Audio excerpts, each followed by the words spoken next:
Just got to test the microphone. Yeah, it's working. Hello, guys. I thought tonight I'd do a video on about the day that my mum died, and I spoke about it briefly in the last video I did, which was I did that earlier today, this morning, I think it was. Yeah, I've done a lot of videos today, not just for this channel, but for other channels as well. But I thought I'd talk about the day that my mum died. I'm going to take you through the emotions. I'm actually going to take you from the night before and everything, just so as you can kind of get a perspective on it. If you've heard any videos before, you'll know that my mum was really important to me and everything. As much as everybody's mum is important to them. Well, I suppose sometimes they're not, but mostly, for the most part. Well, my mum knew that I had all these mental health issues.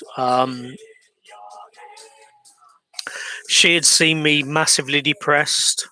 She'd seen me in my underpants in the corner of my lounge, and sobbing my eyes out and everything, and like going mad and banging my head against the wall, and she got me support, and it's going back a few years. This, so she knew, she'd seen me flying off the handle and everything. She'd seen it all. Now, my mum died on January the 30th. That was like 4 days after my birthday, after my 51st birthday. I'd always said to her, I don't want presents or cards or anything like that. And on this particular occasion, she didn't actually buy me a card. She used to every year before, but it was just a bit weird how this year that she didn't. But she bought me some knickknacks and that, just some jokey little presents. And she was kind of okay. She had COPD, which affects her lungs. It's like emphysema is one of the symptoms. She struggled to breathe and everything. She'd been hospitalized so many times. And on my birthday, we shared a drink together. And I didn't realize that 4 days later she'd be dead. On the 29th of January, we talked briefly. I'd just come back from the pub. She was just getting herself ready to go upstairs for bed. We had a brief conversation. Nothing serious, nothing heavy, nothing like that. Just like, "You all right, Mum? How you doing?" She said, "Can you take this glass of water up for me?" She used to say that when she used to have to walk up the stairs, because she gets so out of breath, she'd have to stop every 3 or 4 steps. But she had a stair lift, so she didn't need me to actually hold that glass of water. Not that I minded. It was just, a bit kind of it's like, yeah, okay, I'll take all this up for you. And, can you shut me curtains and turn the little light on next to my bed? And I would do that, and on this particular night, I did. She seemed okay. She seemed okay, and I just came into my room, this room here, and watched a few YouTube videos, as I normally did before. Normally do before I go to bed, fall asleep. And I went to bed, and then at about 5 o'clock in the morning, I can hear her struggling to breathe, and she used to get in a panic sometimes, and she was getting in a panic, and my way normally of dealing with that would be to say to her, go out and say, look, just calm down, relax, relax, don't panic, that kind of thing. And this was the first time, probably in about a year, probably even longer than a year, that she actually said to me, can you get an ambulance? And I rang for an ambulance. They came incredibly quickly, but um, ordinarily they'd take about an hour. These lot turned up after about 20 minutes,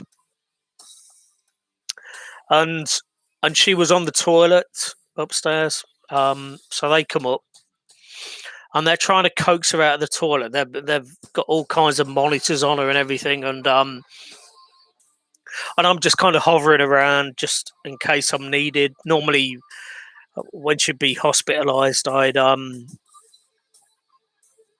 I'd have to get all her meds together and any kind of letters and that to say about her condition, and they'd all go off with the paramedics with her.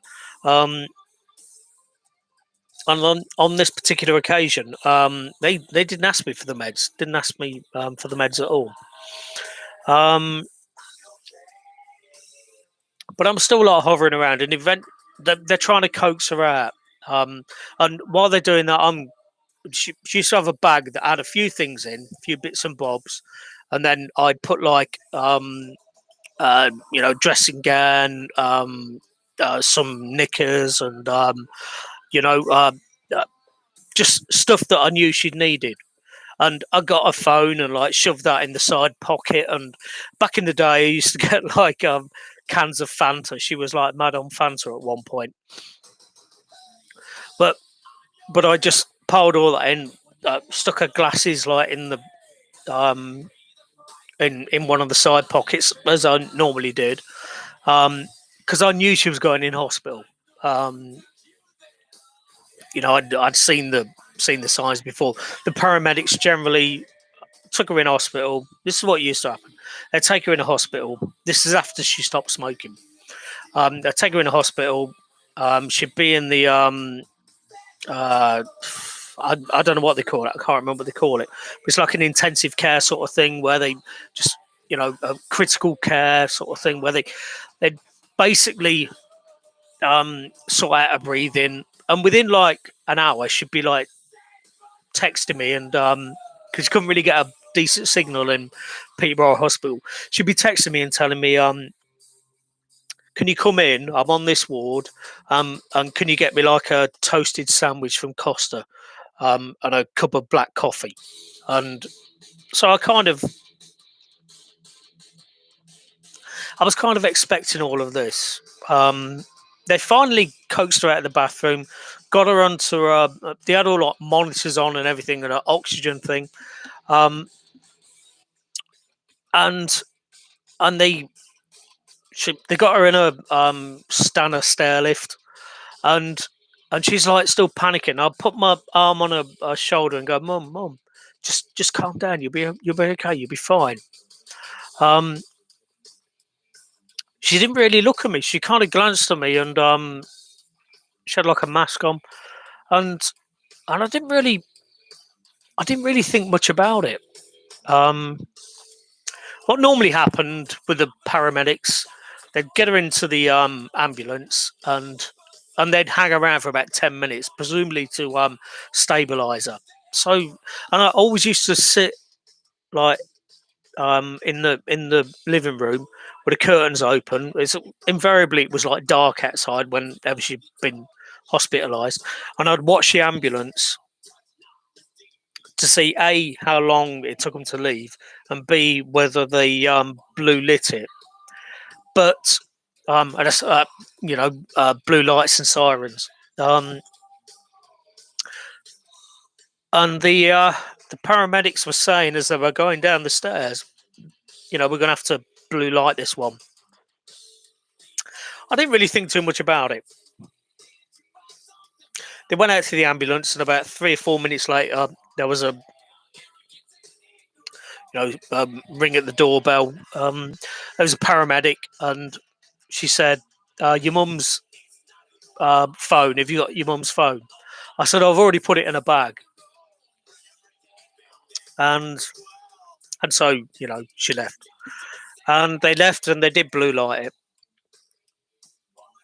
and by this point it's about 6 o'clock, just before 6 o'clock, and the phone rings. It's about uh, 6:15 in the morning, and it's a nurse from Peterborough Hospital, and she said, your mum took a turn for the worse in the ambulance. You better come in, that kind of thing. And I said, I was kind of in a daze at this point. I said, all right, well, get my car in about 10 minutes, because if you drive fast, you can get from this house to Peterborough Hospital very quickly. If you break the speed limit and all that. And she said something like, don't rush, just get here safely. And so I got there about 6:30. Went into the accident and emergency casualty, and I said to the receptionist, there was no queue, and I said, my mum's just been brought in, Shirley Stafford, and I've been told to come in. And that nurse, and not the nurse, she was a receptionist. She basically looked at the screen, and then she come out and took me through to this room. Took me onto the ward, the emergency ward, and then took me into this side room and said, somebody will be able to see you soon. By this point, I'm starting to think, fuck. And my mind's because I've got a vivid imagination.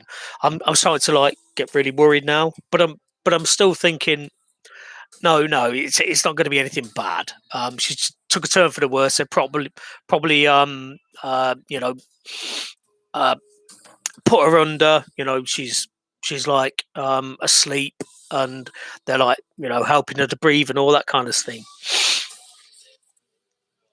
And it was about 15-20 minutes before two women came, because the door was open in this little room. Two women came in with their smocks on and everything. One was a nurse, one was a doctor. And the doctor said, okay, what have you been told? And I said, well, I just got a phone call from a nurse saying that I've got to get in because my mum's took a turn for the worse and everything. And the nurse said, yeah, I was the nurse that rang you. And the doctor said, I'm sorry to tell you, but yeah, she took a turn for the worse in the ambulance, and when she got here, she was really bad, and unfortunately, she's passed away. And I choked back like a sob, and I cried. And to be fair, they stayed with me for about 10 minutes while I was crying. And as I calmed down, they asked me about other relatives, and I said, well, I haven't got their numbers on my phone. So they should be on my mum's phone, like her sister, my aunt. The nurse said, do you want me to ring your aunt? And I said, yes, please. And also ring my uncle, because that was on my mum's phone as well.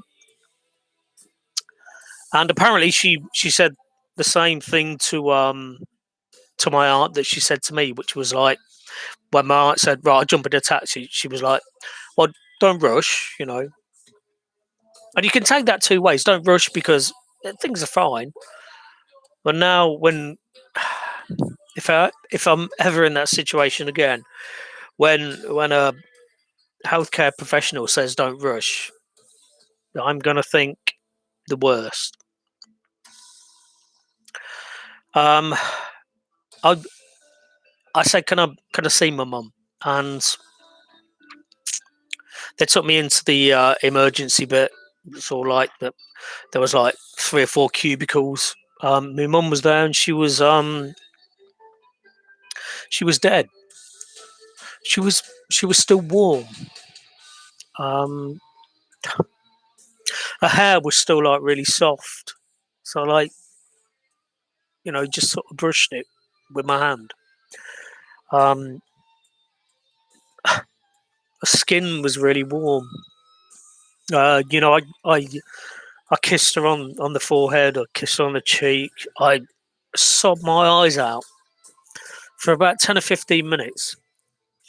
It was on a shift change for the nurses, so the female nurse was replaced by this guy who he he tried his best, but he wasn't as his bedside manner wasn't quite as good as um the nurse and doctor that had come out to see me earlier. It probably didn't help that my mum was in a cubicle that when normally people needed to be resuscitated or worked on, what they wanted to do is move my mum into a side room, um, and the nurse said, "Yeah, you can go in there with her, you know." But I just wanted to get the fuck out of Dodge. Um, I I'd sobbed my eyes out. Um, I'd caressed my mum's face and stroked her hair and kissed her and I didn't want to look on that horror anymore. She dying, I presume, is because I've not died, but dying, I presume, is quite traumatic. And her head was quite a way back. Her mouth was slightly open. Her eyes were closed. It was it was um it was horrible. Um, and I knew that my aunt was on the way to the hospital. I didn't know how long she was going to take to get here. I didn't have a phone number or anything like that. But I just needed to look after myself. Um, I was like the most important person in my life at that particular moment. My mum was dead, and so I didn't even say but tell like the nurse that I was leaving. I just left. I got in my car and I cried a bit more, and then I drove home, and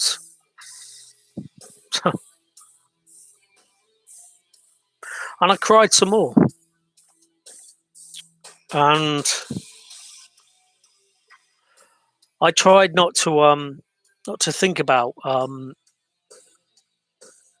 you know that. Um,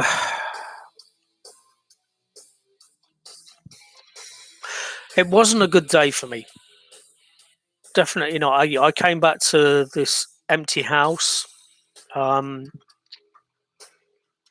I left her bed the way it was with the quilt and the sheets thrown back. Left them like that until until my aunt and my cousin came round about 3 or 4 weeks later and helped me to clear up all of her stuff. I say they helped me. They did all of the work. I just watched, and I I was in kind of I was in just this um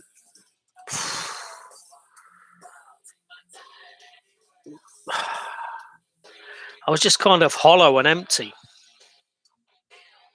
Now my mum wanted to be she wanted to donate her body to medical science, and they kept us waiting for a long time before they finally said to us, "We don't want your mum's body," that kind of thing.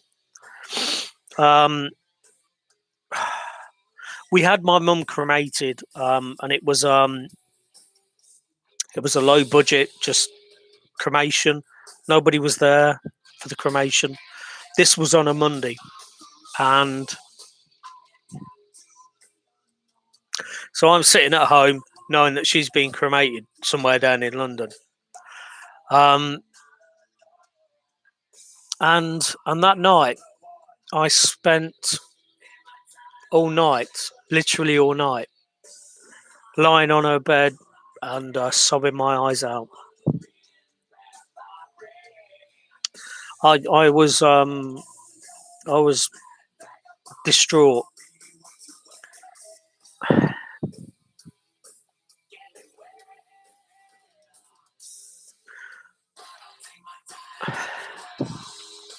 I'm glad that I was able to express my emotions.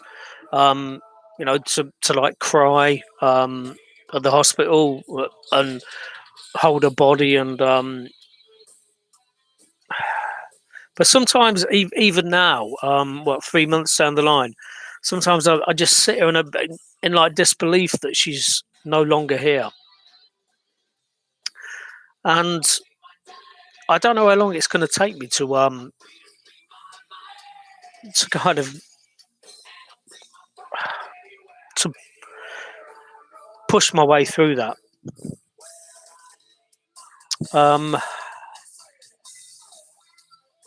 my mum dying put a lot of things into perspective, such as the fact that I'd known her for 51 years. 51 years and 4 days. And I only know my ex wife for 3 and a bit years. Um, and it did kind of hit me hard, but it also made me think that all these other things that had happened to me, the police raid, um, um, fucking being accused of harassment, uh, and my wife cheating on me and everything like that. That in the grand scheme of things, um, they really weren't that important. I I don't think I don't think I'll ever get over the fact that my mum has died. Um, but reality is that parents do die. That's just the way life is. Um, and I imagine because a couple of nights ago, I was just I was I just got some food from downstairs, and I came up to my bedroom, this place here, because for some reason I can't stay downstairs and watching the TV there, um, even though I'm alone in this two-bedroom house. So I came up here and then it just hit me that my mum had died, and I spent 15 minutes just crying. Um, and but this, believe it or not, is the paper tissue from a couple of nights ago, where I was like drying my eyes with it, drying my face. Um, the only good thing that I can take from it is that I haven't slipped into this massive, humongous depression. I've been kind of dealing with it the way that normal people deal with it. Been really upset. Um, for the most part, I'm still on my meds. There's only the odd day where I miss it, um, and and when I do miss my meds, there's a quick a negative reaction. So I pretty much endeavour not to miss my meds. But I think in a year's time, in 10 years' time, if I'm still alive, I'm still gonna have the odd period where I'm gonna think of my mum, think of how much I miss her, think of looking at her corpse, and I'm gonna cry. So yeah, I I just want to kind of show and I don't know, and give hope to anybody watching this video that even if you've got bipolar, so long as you stay on your meds, you might be able to deal with trauma. I'm not saying everybody can. I'm not saying everybody will. But I was able to deal with the trauma of losing my mum without completely losing everything, losing my shit, and getting massively depressed, killing myself. I I felt as though I was going through uh, that day when I just left the hospital. That was my coping mechanism. It was what I needed to do, and since then I think I've grieved mostly normally, and I reckon I've got the I've got the meds to thank for that. Um, I I cancelled a couple of appointments with my counsellor after my mum died. And then we got in this whole lockdown with the coronavirus and everything. But part of me actually wonders whether my mum caught the coronavirus and that kind of did it for her.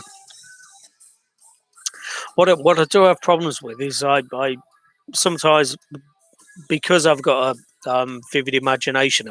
I the imagination is something which helps me to create stuff. So my job, writing books, and I just wonder how much she suffered. Because you kind of ask the doctor, and the doctor pretty much just says, "No, no, it didn't suffer." Um, they're not going to tell you exactly what happened. My mum was on a DNR, do not resuscitate. So yeah, they were never going to bring her back from the brink.